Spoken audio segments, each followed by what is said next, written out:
turi ku itariki ya gatanu ukwezi n'ukwa Werurwe umwaka w'ibihumbi 2026. Ni paji y'amakuru agezweho hari guturuka mu karere ka Afurika y'ibiyaga bigari. Magingo yangaya umuvugizi wa guverinoma y'u Rwanda Yolande Macron yatangaje ko ibihano Leta Zunze Ubumwe za Amerika zafatiye ingabo z'u Rwanda RDF bitazahagarika intambara yo mu burasirazuba bwa Repubulika ya Demokarasi ya Kongo. Ndakubwira imirwano ikomeye cyane ikomeje kumvikana mu bice byo mu Minembwe muri teritwari ya Fizi muri Kivu y'Amajyepfo.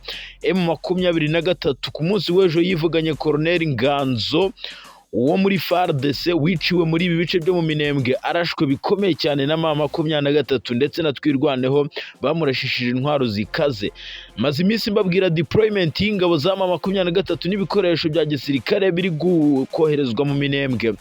M23 yatangiye ama operation. Nkwibutse ko uyu Colonel Nganzo yari umwe mu nkingi za mwamba muri FARDC yiciwe mu Minembwe. Amakuru aravuga ko yigeze kuyobora yayoboraga brigade ya 12 y'ingabo za leta ya Kongo FARDC zikorera mu bice byo mu Minembwe, ndetse yanigeze kuyobora brigade ya 212 mu ngabo za leta.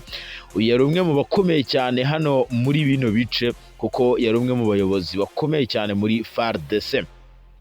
Saho gusa habereye imirwano ndetse n'ahabyukiye imirwano kuko no muri teritwari ya Warikare muri Kivu y'Amajyaruguru ahitwa Kibati hamaze kugera mu maboko ya M23. Ni nyuma y'iminsi igera kuri 3 hari imirwano ikomeye cyane. FARDC ikaba yaranahagurutse za drone, M23 igahagurutsa intwaro ziremereye cyane, ariko birangiye M23 ihanuye drone nyinshi za FARDC zaturukaga Ikisangani, birangira ifashe kano gace ka Kibati. Gusa zino drone zimaze iminsi zibarasaho, bari baranabuze uburyo noneho bazihagarika kuko zaturukaga mu byerekezo birenga 3. Ndakubwira ibyari byo, ndanakubwira ko Leta Zunze Ubumwe za Amerika zasabye Perezida Felix Antoine Tshisekedi Tshilombo guhagarika amahitamo y'intambara, ahubwo akanyarukira inzira y'ibiganiro akabishyiramo imbaraga mu buryo bwe bwose.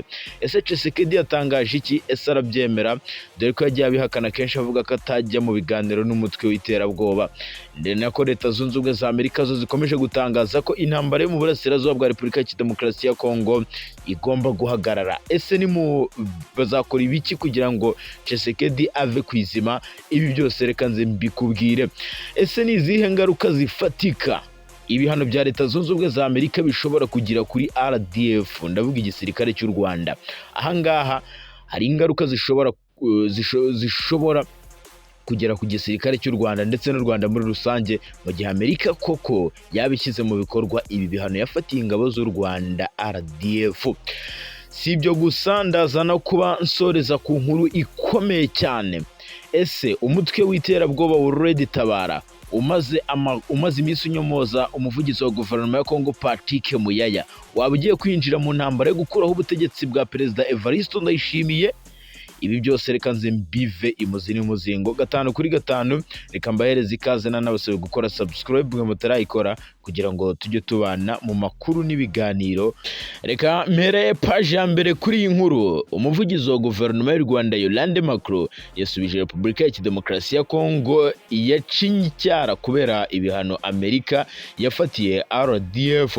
Umuvugizi wa guverinoma y'u Rwanda Yolande Macron yatangaje ko ibihano Leta Zunze Ubumwe za Amerika zafatiye ingabo z'u Rwanda RDF bitazahagarika intambara yo mu burasirazuba bwa Repubulika ya Demokarasi ya Kongo. Kuva itangazo ry'ibi bihano ryasohoka mu mugoroba ku wa 2 Werurwe umwaka wa 2026, abayobozi bo muri guverinoma ya Kinshasa bari kwicinya icyara bashimira Amerika ko yabasubije icyifuzo bamaze imyaka myinshi bafite.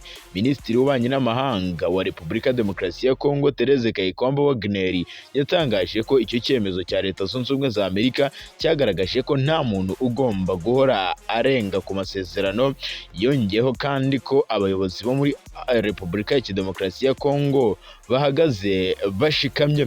Umuvugizi wa guverinoma y'u Rwanda Yolande Macron yahise asubiza Therese Kayikwamba Wagner ko ibinyoma by'imbaraga zose za leta ya Kinshasa ikomeje gushyira mu icengezamatwara.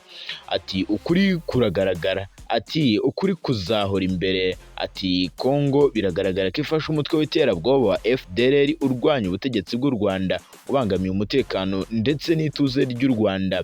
Ati leta ya Kongo iracyari nimero ya mbere mu gufasha uyu mutwe w'abajenosideri. Ati bikomeje kubangamira umutekano w'u Rwanda ndetse n'ibinyoma byose n'umutungo washyirwa mu icengezwamatwara hagamijwe guhisha ubufasha bwa leta ya Kinshasa iha FDLR. Ati ntibizakuraho iki kibazo cyo mu burasirazuba bwa Kongo. Yashimangiye ko ibihano Amerika yafatiye ingabo z'u Rwanda RDF na bamwe mu bayobozi ati bibangamye. Ati kandi bizatuma leta ya Kongo ikomeza kwifashisha imbaraga za gisirikare. Ati ibyo bikazanyegeza cyangwa bikazakongeza intambara n'ubugizi bwa nabi ndetse n'ubuzima bw'abaturage. Yagize ati ikibabaje nuko ibihano bibogamye bisunikira leta ya Kinshasa mu kwizirika ndetse no gushaka igisubizo cya gisirikare aho gushaka igisubizo cy'ibiganiro. Leta ya Kongo kandi irashinja u Rwanda gufasha umutwe wa M23. Gusa umuvugizi wa guverinoma y'u Rwanda Yolande Macron yahise atangaza ko iri huriro ryavutse kugira ngo rirwanye itotezwa ry'abanyekongo rishingiye kuri politike ya leta ya Kinshasa ikomeje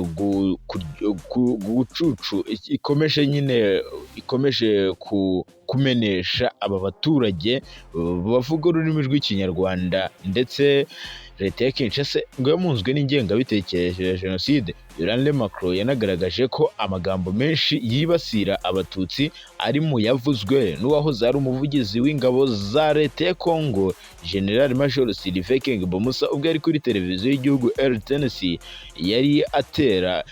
yari avuga amagambo ashingiye ku moko.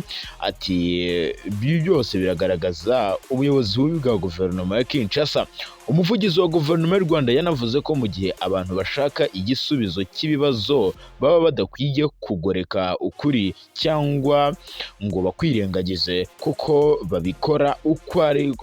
kuko babikora nyine mu buryo bwose. Amasezerano ya Washington yashyizweho umukono muri Kamena 2025 arashimangirwa mu Kuboza. Yashimangiwe mu Kuboza umwaka ushize. Yateganyaga ko leta ya Kinshasa igomba gusenya umutwe w'iterabwoba wa FDLR mu buryo bufatika. U Rwanda narwo rugakuraho ingamba z'ubwirinzi rwashyizeho. Nubwo raporo y'impuguke z'umuryango w'abibumbye yemeza ko Repubulika ya Demokarasi ya Kongo yemeje guha FDLR ubufasha nyuma y'amasezerano y'amahoro yasinyiwe Washington, Amerika ntacyo yabikozeho nta n'icyo irabivugaho.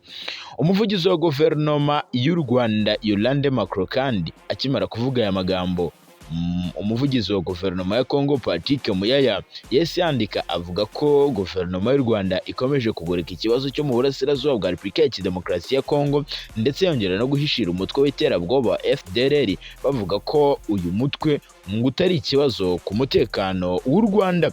Nyamara u Rwanda rwo ruvuga ko mu gihe FDLR itarasenwa u Rwanda rutazigera rukuraho ingamba z'ubwirinzi n'aka na gato.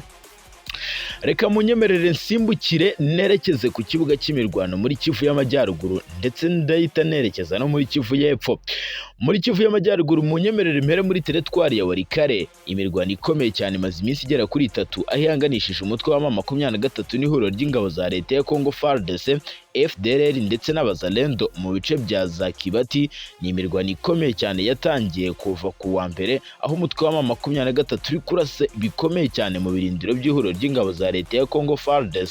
Amakuru aravuga ko amazu menshi y'abaturage yatwitswe kubera imirwano yabereye muri ibi bice. Iki gice cya Kibati cyose navuga ko ari umuriro cyamaze no kugera mu maboko ya M23. Ndavuga iki gice nyuma y'iyo mirwano yose imaze iminsi igera kuri 3. Ku itariki ya 3 Werurwe umwaka wa 2026 nibwo M23 yari isoje urugamba rwo gufata aka gace ka Kibati. FARDC ndetse n'abazalendo na FDLR barushwa imbaraga. Amakuru avuga ko bahise bahungira mu midugudu ya Miba ndetse na Mangazi. ku itariki 28 Gashyantare nibwo M23 yari yambuwe aka gace nyuma y'imirwano ikomeye cyane yayisakeranyije n'ihuriro ry'ingabo za leta ya Congo FARDC bigatuma batakaza aka gace, ariko ntibwakeye kabiri kuko M23 yahise yongera gusuka intwaro ziremereye cyane muri ibi bice, yongera kuhagarura intwaro ziremereye cyane, ibasha kwirukana ihuriro ry'ingabo za leta ya Kinshasa. Reka munyemerere nerekeze mu mirwano ikomeje kumvikana nanone muri Kivu y'Amajyepfo, ubwo nambutse mu Minembwe. Amakuru aravuga ko M23 ni imirwano ikomeye inaho imaze iminsi igera kuri 2. M23 ngo bari bongeye kumanuranaho intwaro ziremereye cyane ndetse n'izoroheje, aho amakuru ku munsi w'ejo yavugaga ko bari kwerekeza mu bice bitandukanye kwirukana ihuriro ry'ingabo za leta, ndetse amakuru anavuga ko M23 yaba iri kugera amajanja umujyi wa Baraka ufatwa mu murwa mukuru w'ino teritwari ya Fizi. Aha i Baraka ndakwibutsa ko hari abarundi benshi, hari abanyangola, hari FDLR, hari abazarendo ndetse hari n'abacanshuro baturutse mu bihugu bitandukanye. Kugeza ubu ngubu amakuru aravuga ko M23 yabashije kwirukana ihuriro ry'ingabo za leta ya Congo mu bice bimwe na bimwe byo mu Minembwe, ndetse n'imirwano yatangiye ku isaha y'isa 11 z'igitondo ndetse no kuri uyu munsi ikaba yongeye kuhirirwa.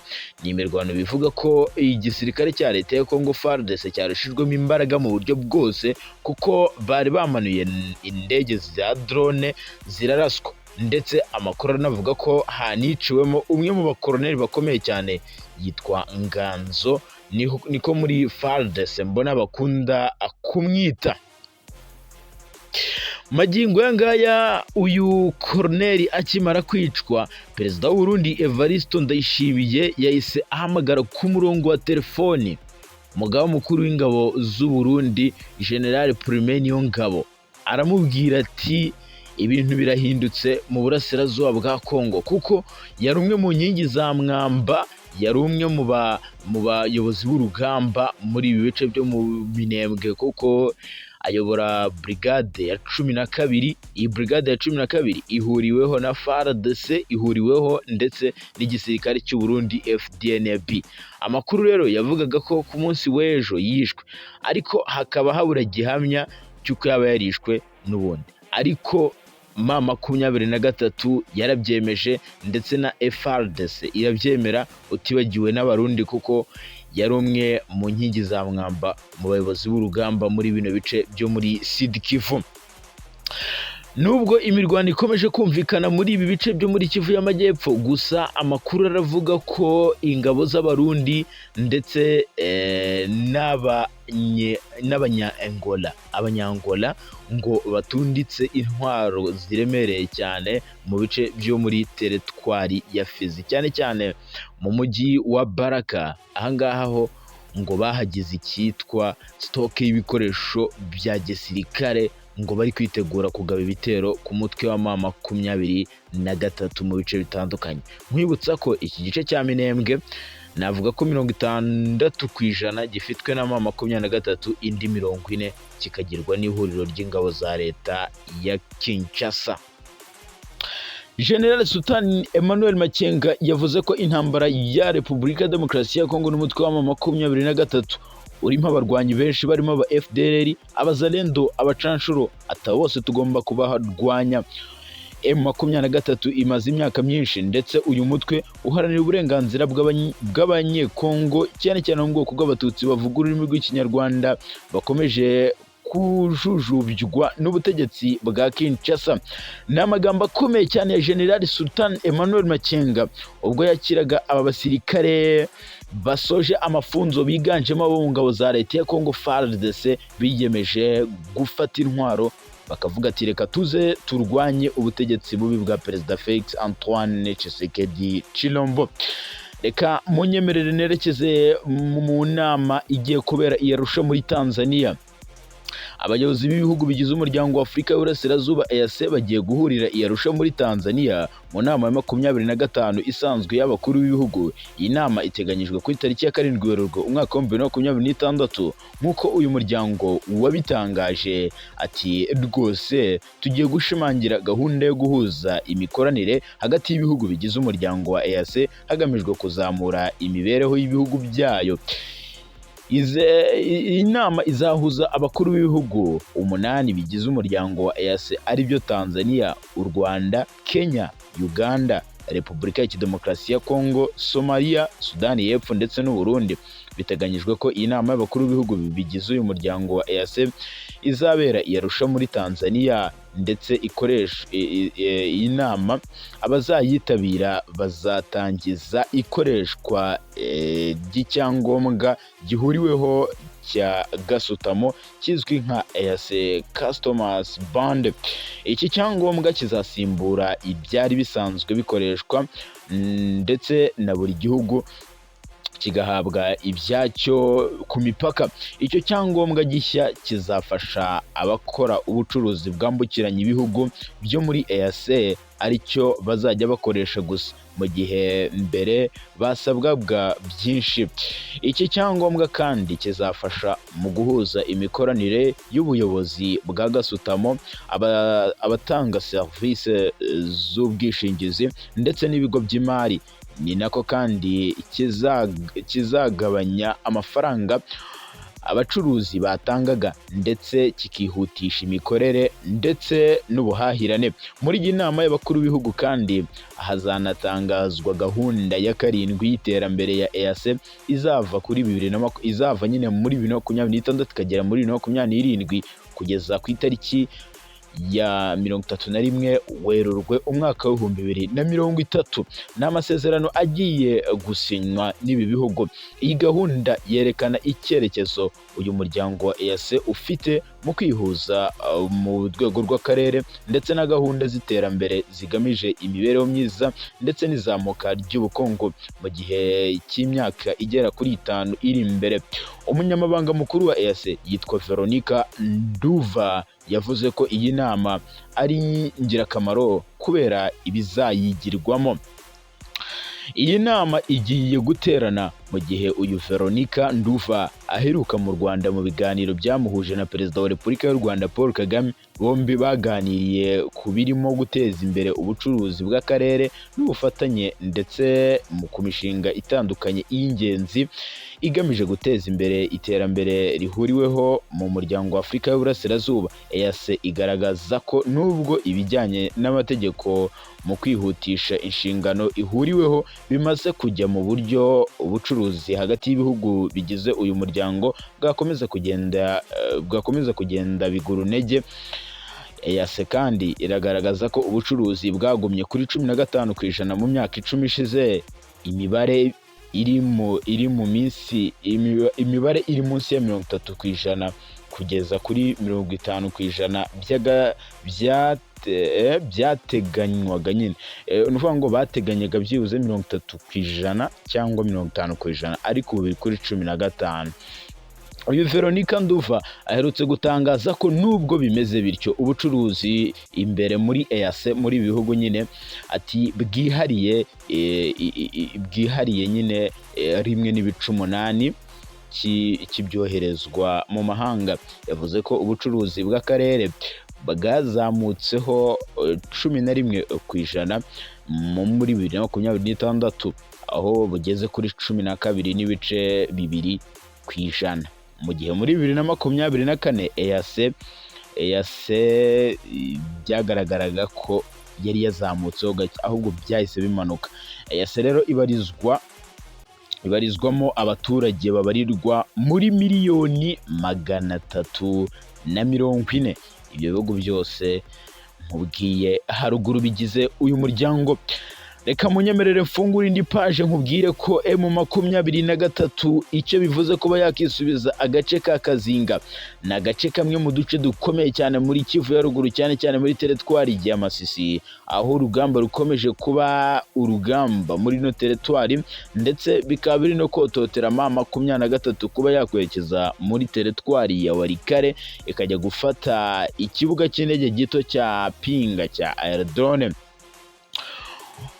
Kazinga yisubijwe na M23 ahagana ku gicamunsi, ni nyuma y'imirwano ikomeye wahuje n'ihuriro ry'ingabo za leta ya Congo FARDC ndetse n'abazalendo.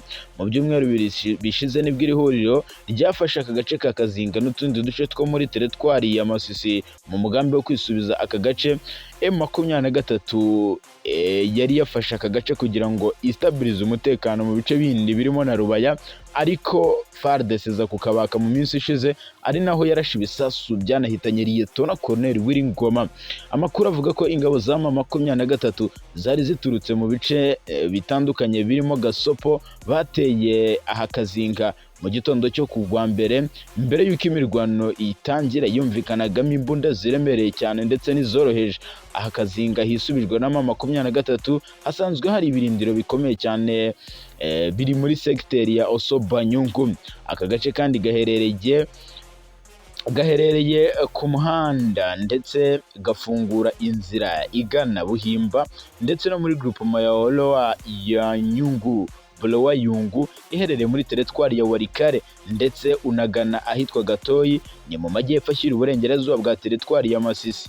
Gufata iki gice by'umwihariko byatumye M23 isigasira ibirindiro byayo muri mpande zigera kuri 3, aho kugeza ubu ngubu bafite ahitwa Buhimba, Gatoyi n'aha Kazinga. Ibi biraha umutwe wa M23 unaheruka kwisubiza uduce twa Luke Kasenyi ubushobozi bwo kwagurira ibikorwa byabo mu zindi groupement zirimo Waloa ya mbere n'iya kabiri ndetse n'ahitwa Rwanda, zose zo muri teritwari ya Walikale. Zo groupement nkubwiye